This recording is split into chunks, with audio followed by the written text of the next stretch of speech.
Facebook and YouTube. That's weird.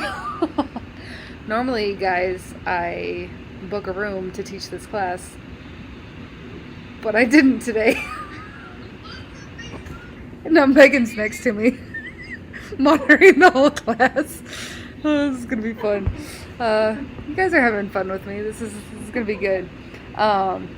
So today we're talking creating video for social media, and you guys are not dumb. You know that video is almost crucial at this point when it comes to social media. Like, if you're not doing it, you know that you need to be, and if you are doing it, you're probably trying to get better at it. So good job on trying to get better at something. I am not an expert at video, but I know enough about the algorithms and the different platforms to hopefully impart some knowledge to you guys. I mean, even today, TikTok's new, but we're trying to get into it. We're trying to learn more about TikTok, and so we played around with TikTok today. Yes, hi E. Lewis Griffin. Absolutely, thanks for joining us. I'm glad you guys are here. As you can see, maybe in the comments, it might have popped up on the screen, but if you guys would please introduce yourself in the comments. You know, your name, what you do, what your business is, and if there's something that you're trying to get out of this class, let me know, and I'll make sure that if I can't answer it, I'll get you a resource that can. So that being said, I'm going to pull my slides up real quick, and we will get the ball rolling here. That's not it. Where'd they go? Oh, no, where'd they go, like, on my screen? Oh, anyway, we'll find them. There they go. Nope, that's not it. Well, anyway, this is a really old headshot of me. Not really a headshot. This is a picture I took of myself like 5 years ago. And if you can't tell that it's 5 years ago, thank you. And if you can, well, that's rude. I'm going to actually stop sharing so I can find where my window went. So I'm just going to take this off of there real quick. And we will actually get a PDF reader up. Share my screen. Share my screen. Let's just do the entire screen. Why not? Boom. There we go. Let's present those bad boys. Let's go way the heck back. Skipping forward. So again, if you're introducing yourself in the comments, please let me know who you are, what you're trying to learn, and if you are currently doing videos on social media, drop a link in the comments as well, because I want to check out what you have been doing, and I want to stay connected with you as well. So drop those links in the comments, and we will check you guys out. So we're going to talk social video, embracing video to stay connected. I start with this quote. I see it as a little maybe tongue-in-cheek, but we all know Mark Zuckerberg, our Facebook guy, but he sees video as a mega trend, and he's not wrong. But the irony here is that he's kind of losing out on some of the video stuff when you talk about some of the newer social medias like TikTok, or some of the older social medias like YouTube. But regardless, he is totally right on. He sees video as a mega trend, and that's exactly what it is. It's not something that's going to be trendy for like a year or two and then kind of die off. Like, video's only getting stronger on social media, and so that's why starting to embrace it now is only going to benefit your business in the future. So some learning outcomes over the next hour.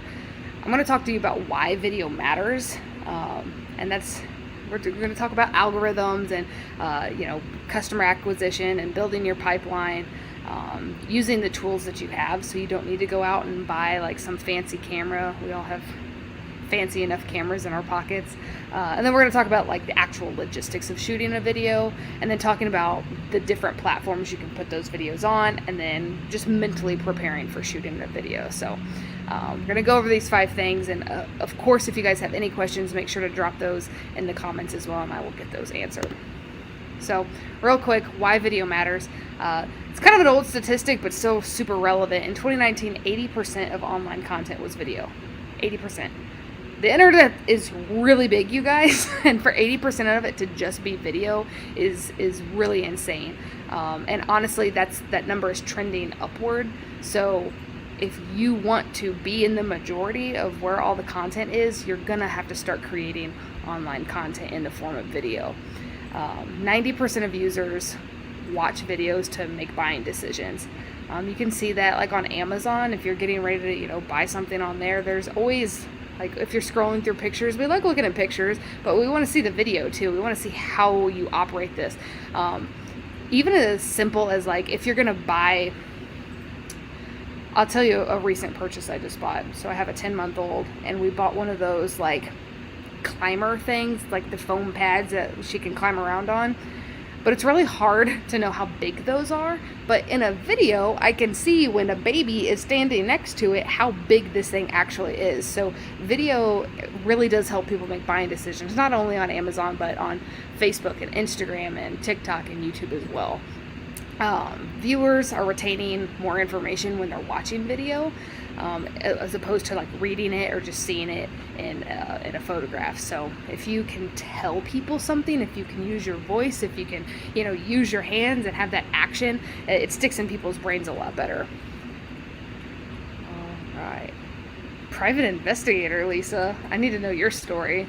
And are you writing cozy mysteries? That's another question I have for you. Yeah, so some really big benefits of using video. The top two: trust and transparency, right? So what happens when you put yourself on camera and you put that on social media is that you've kind of taken away a filter. I can take a selfie right now and I can edit it and make my face look smaller and like touch up my makeup. Actively not wearing any, but I could make myself be wearing makeup in some editing app, and I can make the light different and I can put a filter on it, and all of a sudden you lose the humanness of of what I'm posting. But video is a lot more difficult, right? You have flaws. You stumble over your words. You have trouble getting your PDF going like right off the bat. But there's something nice about that. It makes this like trustworthiness over a screen, and it's not easy, especially in a time of pandemic and COVID-19. We're all watching videos, and the people that we trust the most are the people that are being really authentic with us. And so video is a way to build that trust with your potential customers or your clients or your community. Another big thing is transparency. No hiding behind video. I mean, unless you're a really awesome like editor and photoshopper. I'm not.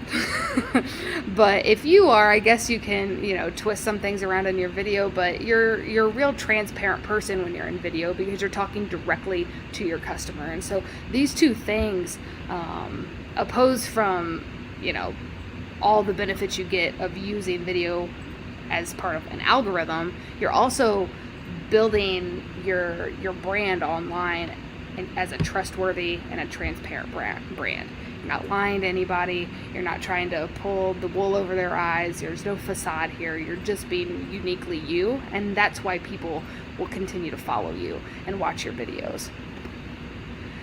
So when I talk about the video marketing funnel, I like to think of it as like a tornado, right?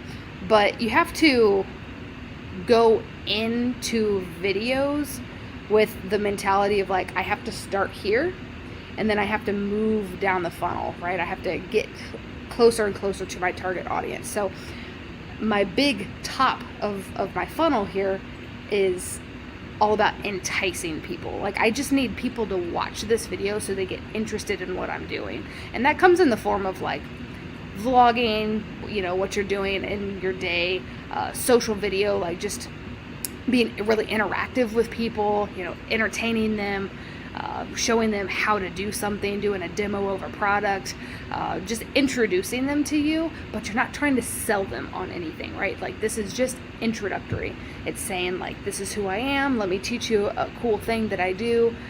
See you in the next video. We call that hitting to your cold audience, right? Like you're hitting a cold audience because they don't have money in their hand ready to give it to you right now.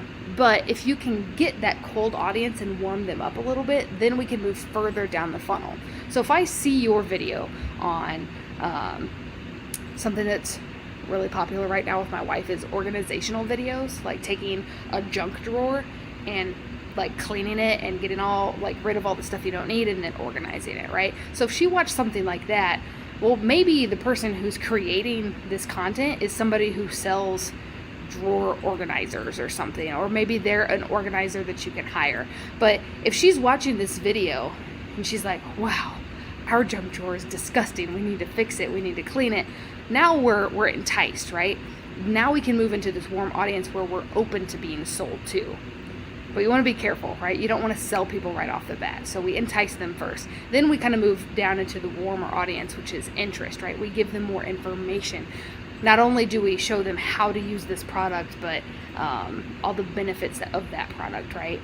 We give them special offers. So we say, today only, if you watch this video, your promo code is organization. It's a really long promo code, really bad promo code. Don't use that. But, giving those special offers in those videos, because then you're getting people that have thought about buying a reason to do so. Then you get into the convert. This is where people are holding money in their hand. They're your hot audience. They're ready to give you money. Sending them to a contact form, sending them to your web page, sending them to the place where you want to take the next step. And this is where you're going to show them value. You're showing them exactly what they're getting for this product or this service. You're showing them testimonials. So this is something a lot of people don't think of. They're like, okay, well, if I need to do video, it's going to be me 100% of the time. It doesn't have to be, right? If you are a real estate agent and you just got a buyer a house in this crazy market, get a testimonial from them and get it in the form of a video saying like, oh my God, Hannah was so awesome as an agent and I would recommend her to anybody. This market is so crazy, but she worked really hard for us and found us the house of our dreams. Boom. Put it out there on social media, and that's a testimonial that if somebody else is looking for a real estate agent, now they know that this person is trustworthy, right? And then once we get them down the funnel, they've purchased from you, whatever, now we have to continue with them. We have to make sure that if they need us again, they've got us. And so this is where we can incorporate some of the fun stuff, showing behind the scenes, the customer, like customer only content or culture content, giving them some awesome information. I'm going to use this term a lot, but infotaining. So if you can be entertaining while also providing some sort of like education, that's like the golden nugget of a perfect video on social media. So this is the video marketing funnel. You start with your cold audience and you just have to entice them, get them watching. Then you move them into a warm audience where you get them thinking about your product or your business or your service. And then you work on converting them, showing them the value of your product or service. And then you have to keep them in this rotation. You have to keep them in the funnel. So that's the video marketing funnel. If you have any questions, drop them in the comments. I'd love to answer those. Another thing I want to talk about is using the tools you have. So like I said, you don't have to go buy this crazy expensive camera. You don't have to, buy tripods and lighting kits and microphones and all this like crazy expensive stuff. Like just use what you have. And most of us have one of these, right? We've got our handy dandy smartphone. And I'm going to show you some tips on how to get the best out of your smartphone when shooting video. You can just kind of see in this picture, if you don't want to use your phone for some reason, you have an iPad, use the iPad. If you have a webcam on your camera, use that. But you don't need to go buy something super expensive to get started using social video. So, lights, smartphone, action. One of the first things that you're going to want to do when you start shooting video with your smartphone is to go into your settings, go into your video settings. It's going to be under your camera, and you've got the option on how you want to shoot your video. Now your phone's going to default to like a really low definition, because if you shoot in low definition, the space and the storage on your phone, it's like really, really small, right? So like a video clip doesn't take up a lot of space in your phone, and they want you to be able to have as much space as possible. But if you're shooting video for social media, you want to make sure that it's in high definition, because people aren't going to watch a blurry video. They're not going to watch a fuzzy video or a video that's not keeping up with certain movements. So you want to make sure that you're going high definition. You can do that in your settings on your smartphone.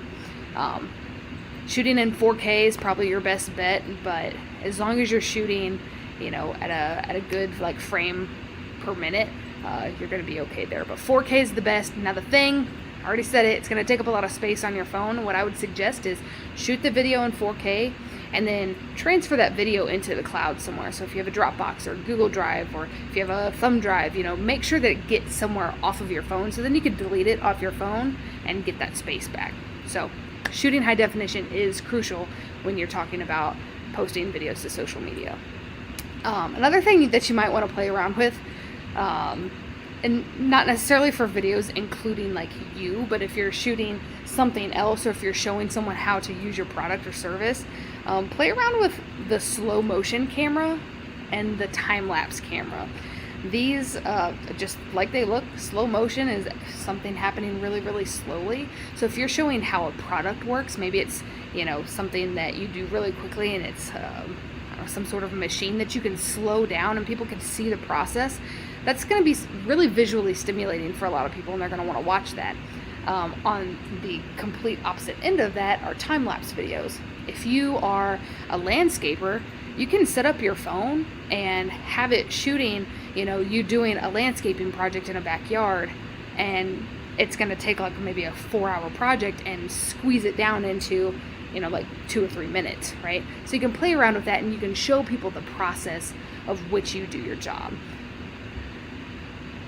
Okay, so Lewis, let me know what you prefer. But 4K at 24 frames per second, or 4K at 60 frames per second. Both of those are going to be okay. The 60 frames per second is going to be better, because it just means that it's shooting more in a shorter amount of time. So when you move something really quickly, so like if I were to take a video right now and like move really quickly, I become blurry because the frames per second aren't keeping up with it. So both are going to be fine, but if you really want the highest definition, you're going to do the 4K at 60 frames per second. Good question, thank you. Another thing you're going to really want to take advantage of are apps. So you've got your camera app on your phone. It comes standard. You can do shoot your pictures, do your time lapse, your slow-mo, whatever you need to do on there.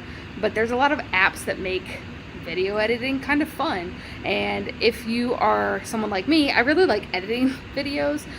If not like putting text on something or putting a logo in the bottom corner of a video, I like to cut the beginning and cut the end, right? Because we've all seen videos where people are like, their thumb gets like really close to the screen, and like, okay, I think it's on.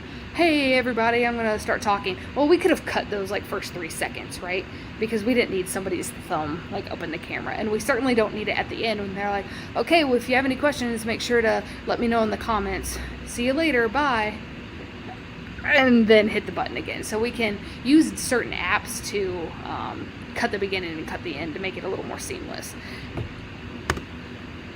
So, to name a few apps,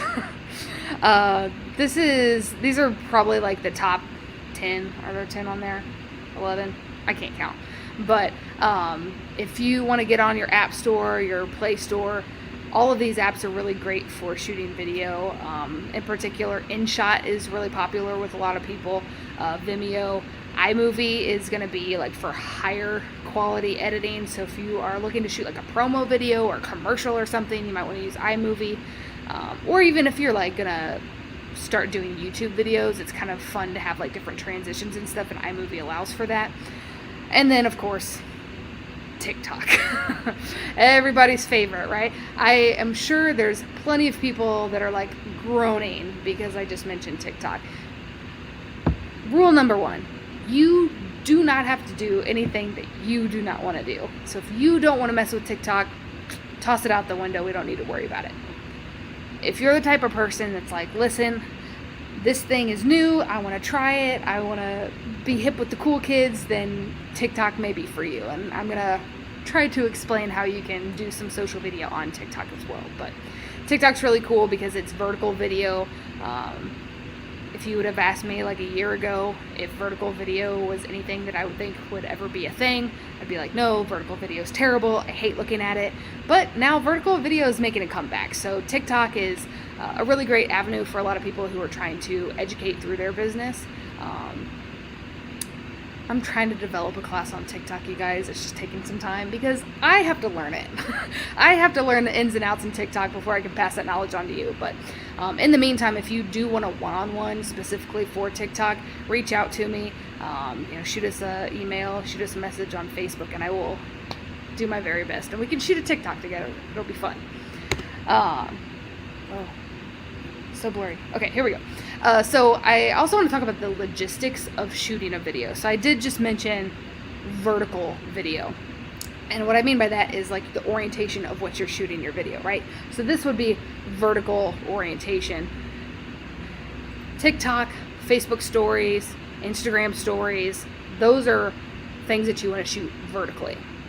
However, if you're going to shoot anything for YouTube, if you're going to shoot something for Facebook, if you're going to do a Facebook Live, we need to switch our phones into landscape orientation. So you have to ask yourself, where do I want this video to live? And how do I need to shoot it? So if your answer is, I want this to be short form video, I think it's going to go on a story, boom, shoot it vertically. It's going to be fine there.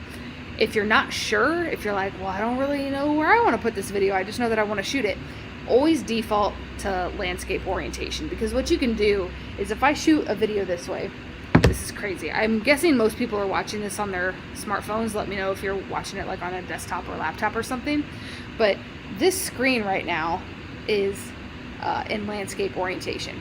But if I were to take this video and want to put it on TikTok, which I can't because it's longer than 60 seconds, but if I were to cut this down and put it on TikTok, I can throw it in an editor and mess with the dimensions, and I can cut down the middle so you can only see, like, you don't get these like sides of the camera, right? You just get the middle of the screen. So that would be my vertical orientation. So when in doubt, shoot it in landscape, and you can always edit it from there. If you need help editing it from there, I'd love to show you how to do that. I'm going to talk about framing as well. Right now, well, Megan's in charge of all the StreamYard things, and she's keeping me on task. But if I were to be kind of like off frame a little bit, like it would look really bad, right? Like if I were just going to like sneak over here, it just doesn't look right anymore. We need to make sure that we're using the rule of thirds. So if I'm just me in the camera by myself, I want to make sure that I'm in the middle of the screen. If I know that I'm gonna, I don't know, have a presentation next to me, then maybe I can scoot over a little bit and I can have those things that may pop up on the screen next to me. But you want to make sure that you're framing correctly. If you're like a little off center and you're the only thing in the frame or in the shot, it just looks a little weird and people are more likely to scroll past it. It's not visually appealing to them. So we need to make sure that we're framing things correctly. Another thing that we can talk about framing is that we have to be cognizant of what's in the background. I'm not doing a great job of this right now because there's this door, right? And this door is kind of like cutting into my side a little bit. And so this actually looks better than if I were to like almost stand in front of the door, because then you get the frame like coming out from my head. It looks weird. So be cognizant of what's in the background. And then on your phone, yes, you can zoom. However, when you use that zoom function on your phone, the quality of the video goes down. So if you want to get closer to the subject of the video, physically move closer. That's going to be your best bet. You can use the zoom. If you're like having to zoom in like something like super far away, go for it. But you want to make sure if you've got the ability to just stand closer, go ahead and do that. Flash. We all remember Flash, right? Like Flash on those big cameras, and then if you have blue eyes, your eyes turn red and it ruins all the pictures. So our phones have come a long way in that they pick up the natural light around us and we don't necessarily need to flash anymore. So you're probably going to be okay in terms of turning your flash on or off. I default to mine being off because the last thing I want, if I took a picture of me right now and I put the flash on, it would be really gross looking, you guys. Like, it would be like, you could see like sweat on my face, and it would just not be a good picture, and it would certainly not be a good video to be shooting. But without that flash on, it pulls in the natural light around you. So I always default to my flash being off. We also want to talk about backlight. So backlight is just what it sounds like, the light that's coming in from behind the subject. See how there's no window here? There's no light coming in from behind me. If there were, I would just be a giant silhouette. You wouldn't be able to like really see what I'm doing. There are, however, windows in front of me and to my side, and that's bringing natural light in so you can see my face. So when we're thinking about light, we want to make sure we keep the light behind the camera. This is going to be really, really important when you're shooting video, because people will not watch a poorly lit video. Sometimes people get in the mindset of like, oh, this window, you know, has this beautiful view and I want people to see it. Well, that's great, but what happens is they're either going to see just a big ball of light and not see any of what they're like, what you're trying to show them, or they're just going to see you and you're going to be this like dark beam on video, and it does not work out well. So Megan's nodding her head, she agrees. And then another thing we want to talk about is audio. People will forgive you for bad video. They'll forgive you if you like shake a little bit, or maybe you shot something in the wrong orientation, but what they won't forgive you for is bad audio. So you want to make sure that when you're shooting video, maybe you're getting ready to shoot a video, you want to control your environment as best you can. For example, one of the first classes that I taught in the evening back at the library after an entire year of teaching from home, we totally forgot that there's like an announcement that comes over that's like, hello, the library will be closing in 15 minutes, in 10 minutes, in 6 minutes, in 5 minutes, in 4 minutes, in 3 minutes, and it kept going on. And if you want to watch it, it's on our Facebook page still. But those are things that like we couldn't control, but we probably could have if we would have like thought about it. But you have to think about it, right? If I'm in a store and every time somebody opens the door, the ding dong thing comes on, those things are gonna mess with your video. If you have a phone that you have your like ringer on all the time, and you're shooting a video and somebody texts you and it goes, gives your little text tone, those things are gonna mess up your video as well. So keep the audio really good, speak clearly, enunciate your words, make sure that if there's like background noise, you can minimize that the best you can, shutting doors. Sometimes, you know, you gotta put a sign up on the door that says like, don't bother me, I'm shooting a video. But audio is super, super important. I said you didn't have to go buy a bunch of equipment, but if video is something that you wanna do a lot over the next year or so, you might think about getting like a little lapel mic. They're like less than $10 on Amazon, and it plugs right into your phone and you can just clip it. So if there is background noise, you can minimize it as best you can with a little lapel mic. Love them. Okay, so audio. There is a problem with audio when we put these videos on social media. And that problem is most people are watching videos with the sound off. Like 85% of people, when they're watching videos online, they're watching with the sound off.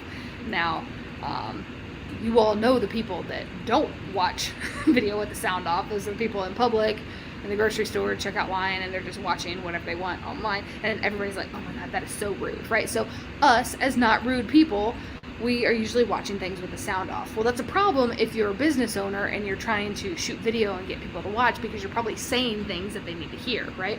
So there are some options. Option number one is not relying on the audio so much.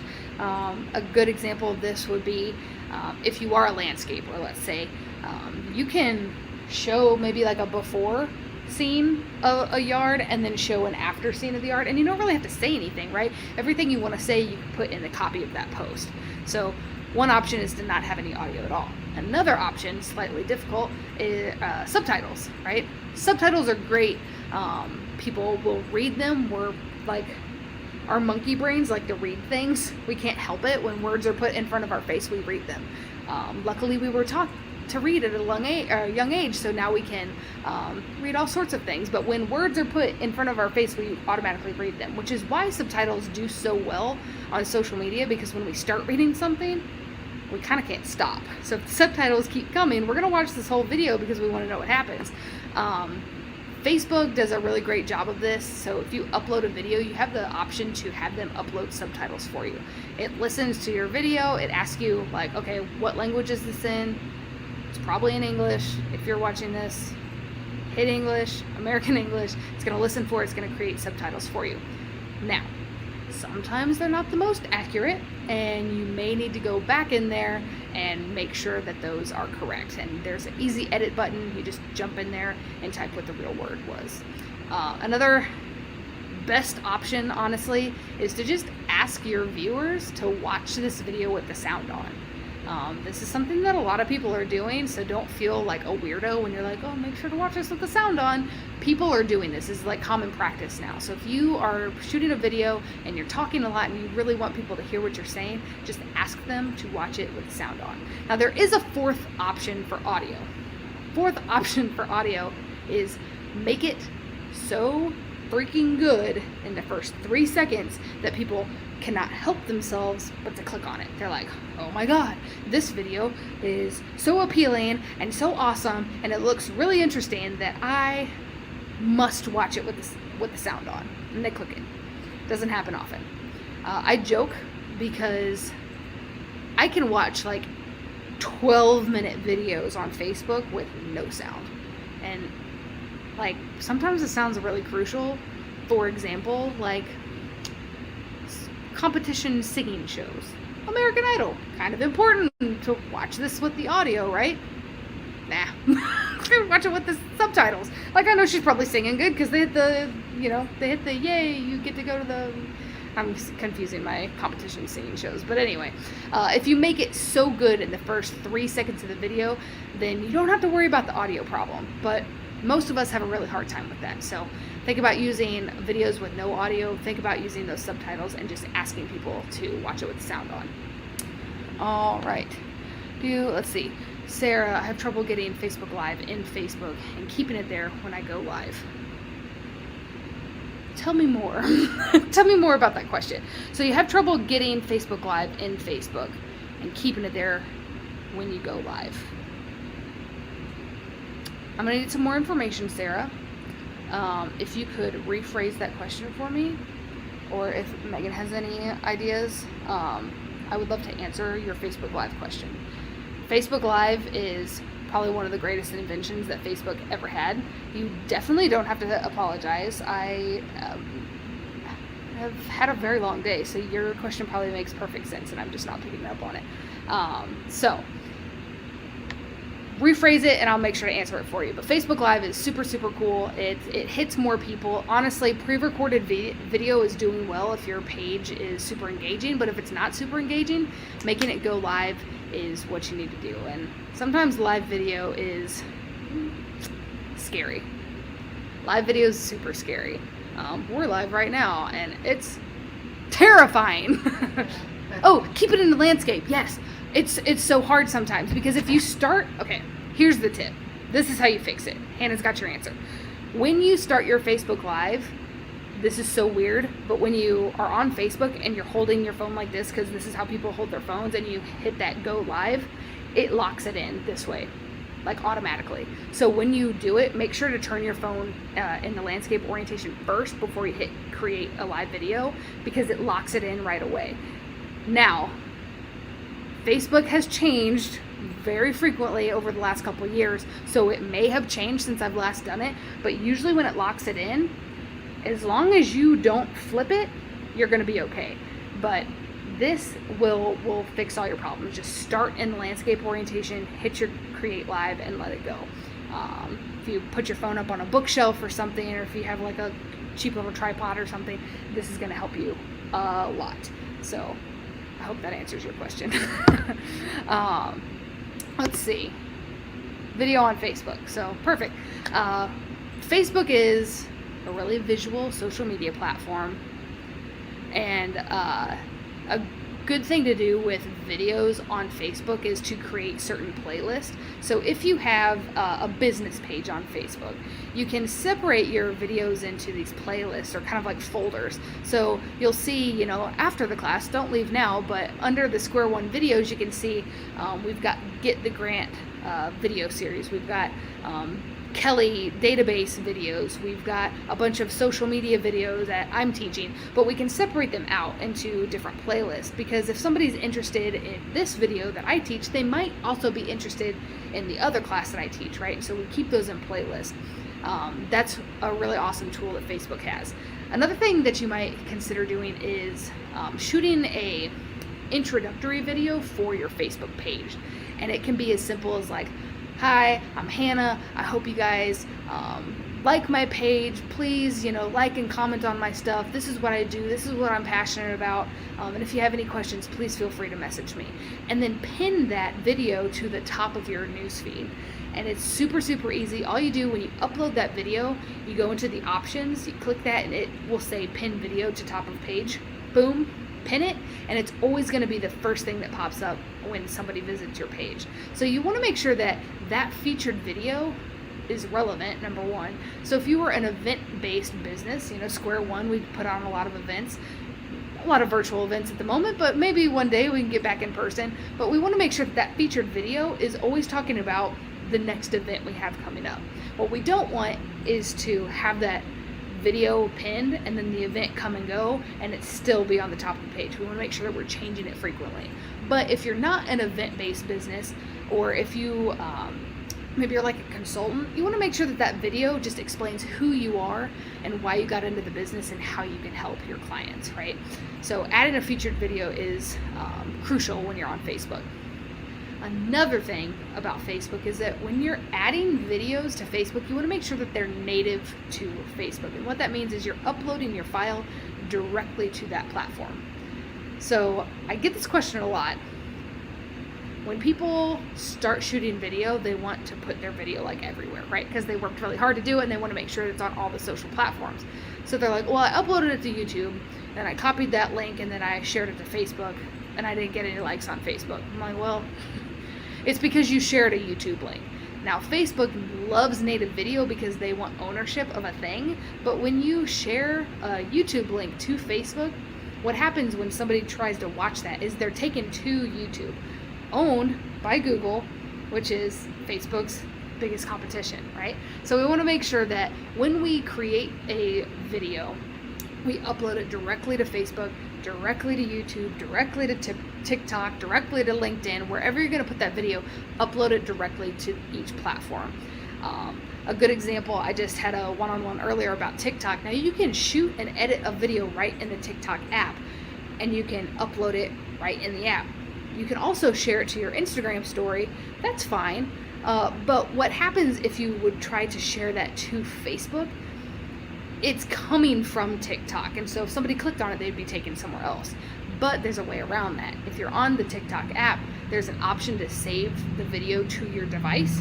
So I would then save the TikTok to my phone, and it's on TikTok, I already put it there, and now I've got the file on my phone and I can upload it directly to Facebook. And now Facebook thinks that I'm just uploading a normal video shot on a normal phone that just so happens to have a TikTok little icon in the corner. So that's the way to get around sharing things. But you want to make sure that you are always sharing native video, not only to Facebook, but to all social platforms.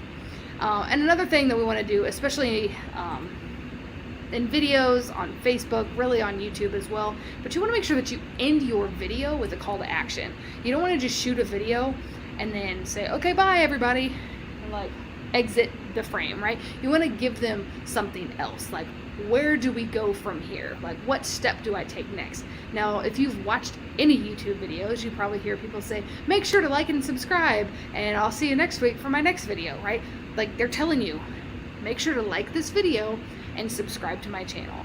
And we hear it so often that sometimes it just like goes in one ear and out the other.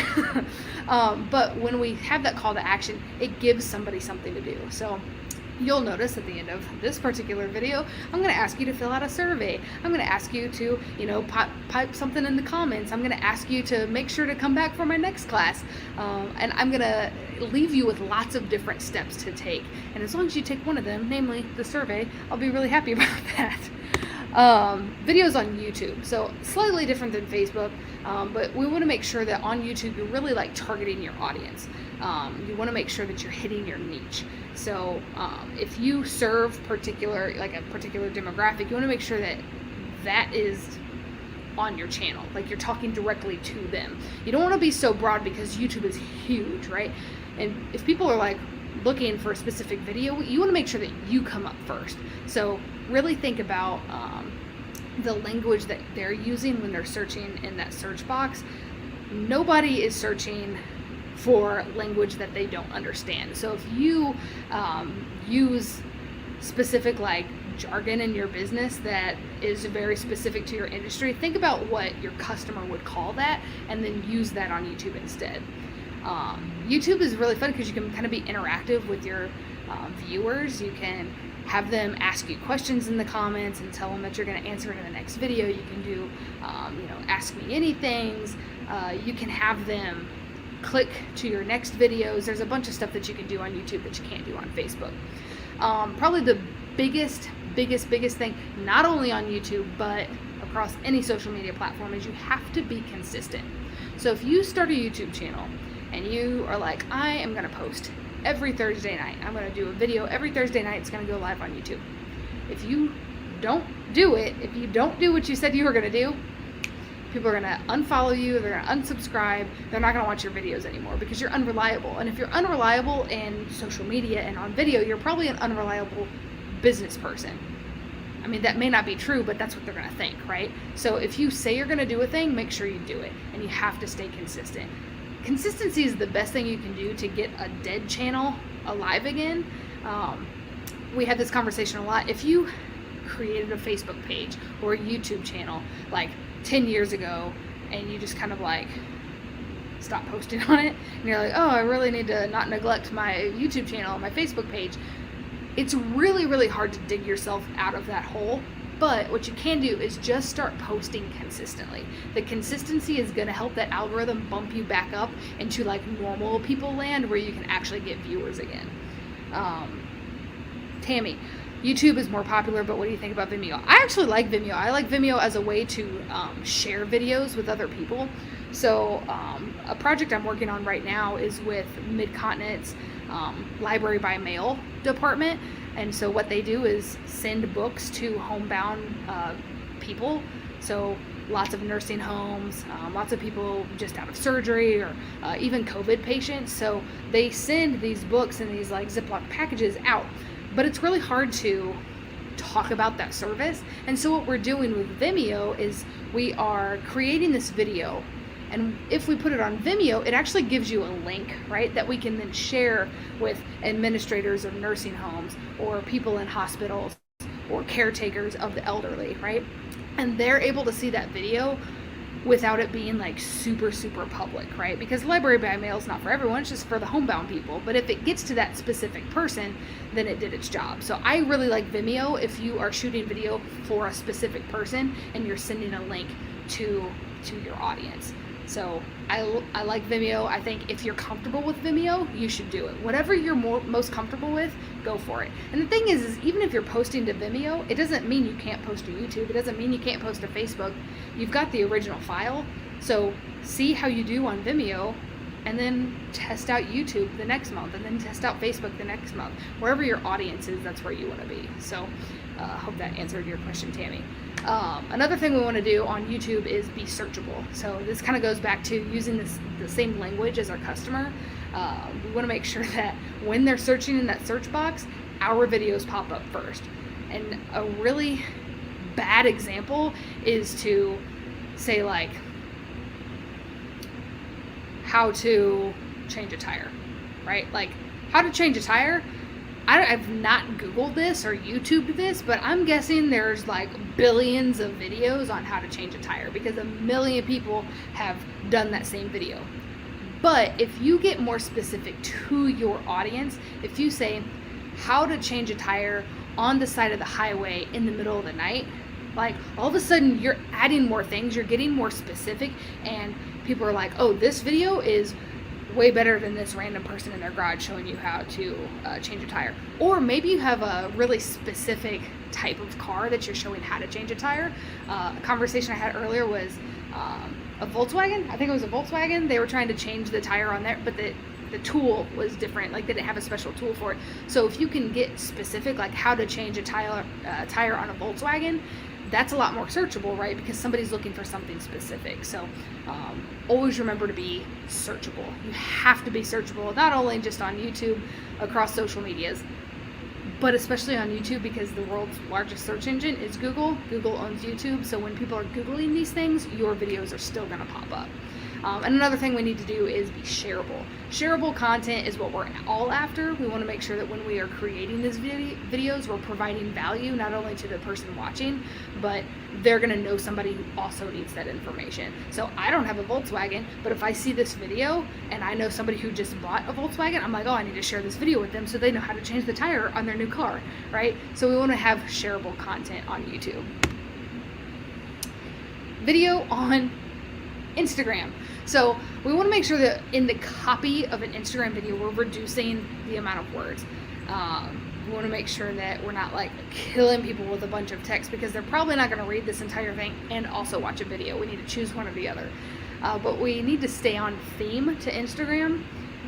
Some people aren't going to agree with this, but Instagram needs to be really curated to a specific audience. So if you're a travel blogger, there's like a fly flying around me, and it's not because I smell. It's because there's a bunch of flies in here. But Instagram is like really curated. You want to make sure that you stick to your brand on Instagram, because you're going for an aesthetic, right? You want to make sure that every video you post maybe looks the same as far as branding. It keeps the same personality, or maybe in the same landscape, the same background. You want to make sure that there's consistency with it, but you always want to stick to the theme of what you're talking about. You don't want to be like a travel person, or maybe like a travel agent, right? You could do some really awesome videos with being a travel agent, but you don't want to be a travel agent on Instagram talking about how to change a tire, right? Like that doesn't make sense. So you want to make sure that you stick to the theme on your videos on Instagram. I also want to keep it simple. Instagram keeps your videos at like 60 seconds. If it goes over 60 seconds, it's going to ask you if you'd like to make that video an IGTV, which is Instagram's version of TikTok, basically. But you want to make sure that if you want people to see it in the main newsfeed of Instagram, that you keep it 60 seconds or less. Now, Instagram has stories, Instagram has reels, Instagram has IGTV. There's plenty of places on Instagram for your video if it's over 60 seconds. But if your followers are strictly looking at the newsfeed, you want to make sure that it is in that 60-second time frame. Keep your focus in your video. Again, this kind of goes back to staying on theme. You don't want to get like too distracted, and that's mostly because you only have 60 seconds, right? You want to get to the point, give people that information really quickly, and then that call to action. Hashtags. Please utilize hashtags, especially on Instagram, definitely on TikTok. We'll get to that in a second. But hashtags are how people are finding you. It's how Instagram is categorizing your video. So if you're your landscaper, you want to make sure that you're hashtagging landscaping, hashtag Kansas City yards, hashtag green grass, hashtag whatever the hashtag is. You want to make sure that you're using it, because you need to be searchable. And on Instagram, people are using that search button or the discover button to find new accounts to like look at and interact with, and you want to make sure that you pop up on there. The way you're going to pop up on there is using those hashtags. If you're like, I hate hashtags, sorry, you can't hate them anymore. You have to start using them. The best option for hashtags, if you like literally have no idea of what to post, go to Google, type in best hashtags for whatever your industry is, and then copy and paste the things that pop up, because those are going to be the big well performers on Instagram, on TikTok, on Twitter, wherever hashtags are being used. Okay, everybody's favorite, TikTok. So Just a couple things that I want to talk about TikTok. TikTok's great for storytelling. So if you had something funny happen to you during the day, if you had something sad happen to you during the day, if you want to tell a story, TikTok's the place for it. People are getting on TikTok to be entertained, right? You can see my word infotaining down there at the bottom. So if you can give them something that's entertaining but also educate them and inform them in a way, that's the content that goes viral on TikTok. Behind the scenes content works really well. So I mean, I could get my phone out right now and be taking a TikTok of me teaching a class to my laptop. I have the actual live video on Facebook on my other screen, and Megan's sitting over here on the corner watching it out of StreamYard. So behind the scenes, this is a weird thing going on, and it would make it would give like this behind the scenes of how Square One operates out of Facebook, right? There's like a 24-hour relevancy on TikTok, so because of things kind of falling by the wayside on TikTok, unless it goes viral, which then it kind of lives forever, but if you're posting on TikTok, it's gonna get its most viewers in the first 24 hours, and it's probably gonna fall off a little bit. So you wanna make sure that if TikTok is the place you wanna be, you need to be posting at least one a day. Honestly, the TikTok says if you post 1 to 3 a day, that's kind of the golden number. That seems like a lot, but you want to make sure that you are staying relevant and staying consistent. So if you can post 1 a day, do it. If that seems really overwhelming to you and you just want to establish a presence on TikTok, go 3 times a week, but you're going to have to start amping it up on TikTok because things fall by the wayside so quickly on there. People love TikTok. People watch TikToks like for hours on end because it's funny, it's educational, it's behind the scenes, it's good stuff. Some of my favorite content over the last week or so has been behind the scenes at the Olympics. Like all these athletes that are showing what the Olympic Village looks like. And I'm like, this is so crazy. Like, I've never been to Tokyo, but now I kind of want to go, right? So the behind the scenes content works really well. And it lets people know a little bit more about you, and you can show your personality on there as well. Keep it infotaining. Give people little like golden nuggets of information. If you do something really well, or if you can educate somebody on something that they didn't already know, TikTok's a great place for that. How-to tips, life hacks. Everybody really likes the word hack right now, so if you've got a hack in your business or in your life that you want to share with people, TikTok's a great place for that. And then hashtag life hack.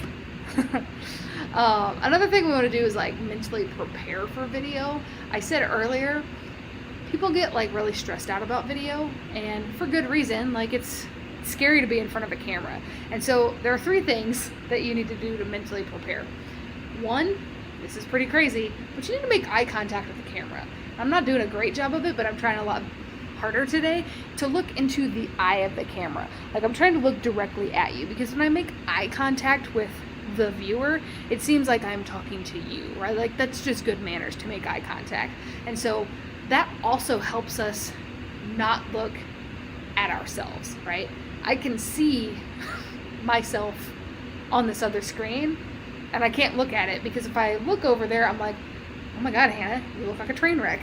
This video is terrible. Like we cannot continue doing this. And it gets you off on this like roller coaster of emotion, and it keeps you from providing the content that you needed to provide in the first place. So make eye contact with the eye of the camera.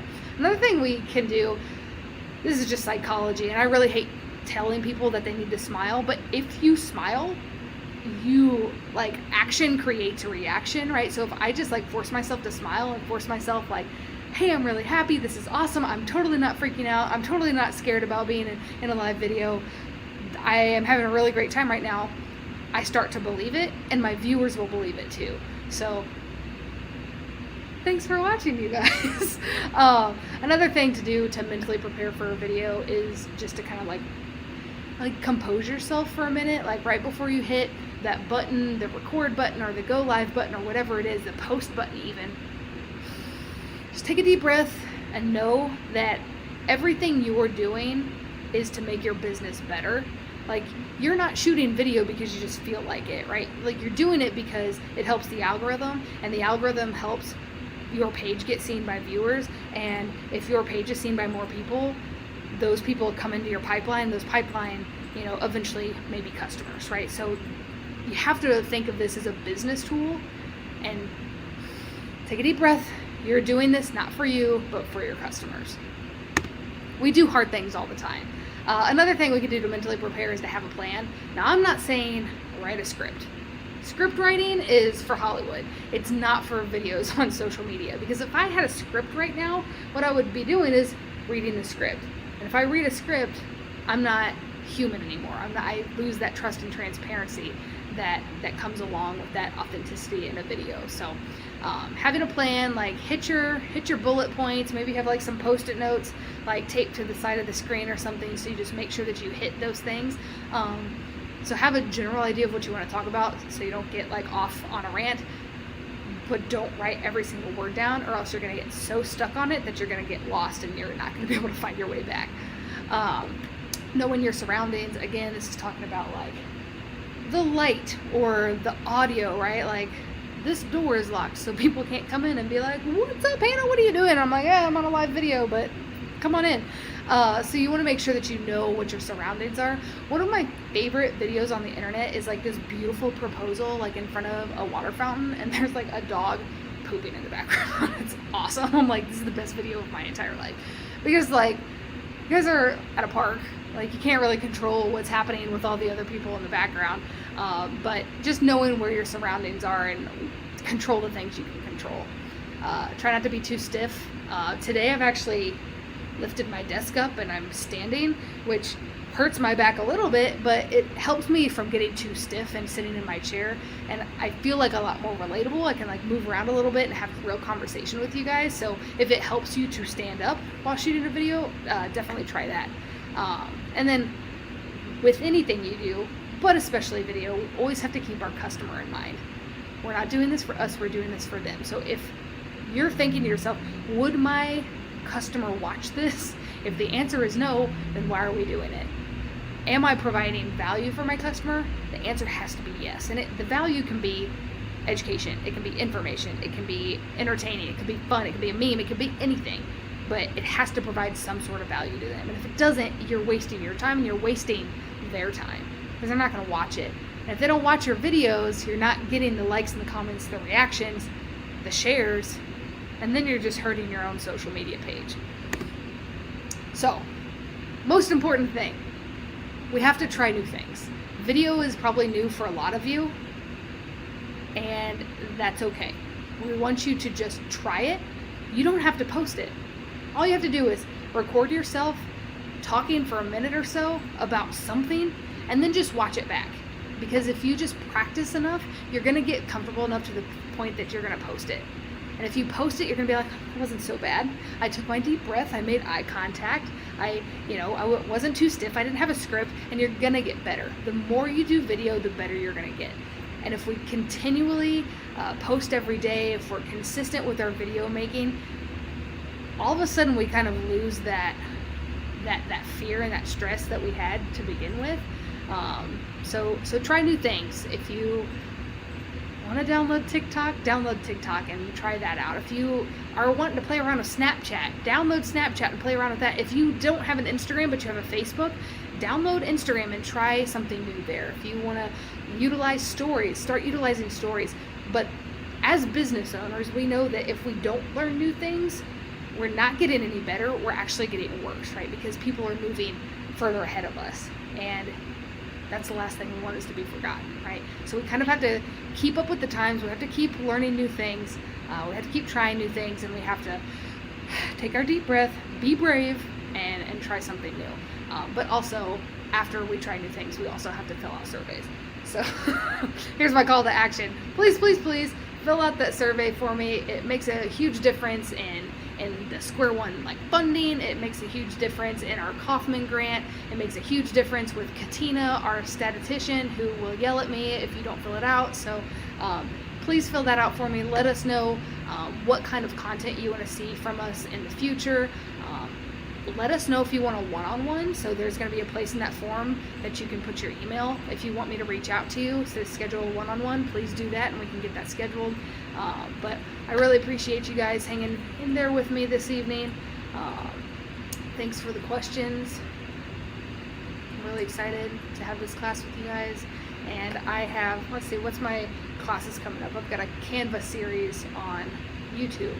So if you want to learn how to create those assets for a YouTube channel in Canva, then those are some classes that I've got coming up. So I'll see you guys later. Take it easy.